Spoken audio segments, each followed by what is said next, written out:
All right, so this mount is for the Toyota Camry Generation 7. It is going to mount to your left-hand vent. It is going to clip on either side of this center rod. So these two clips are going to go either side of that rod, and then this lip is going to go underneath the top to hold it from sliding up. So left side first, press firmly on the right side, snaps into place. Make sure it won't go up and down. And that's it, you're mounted into place. Now, take the phone holder, loosen the back screw. You don't have to remove it, just loosen it most of the way.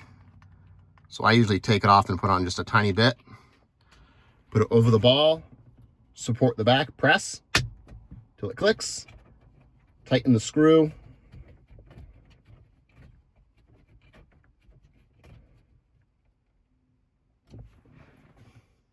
Now open the phone holder.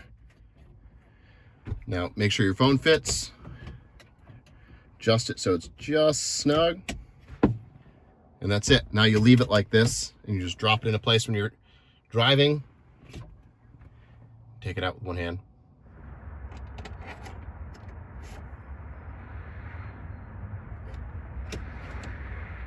Now to remove, you're going to press in this area 3 lines to the left, and then pull out to the right.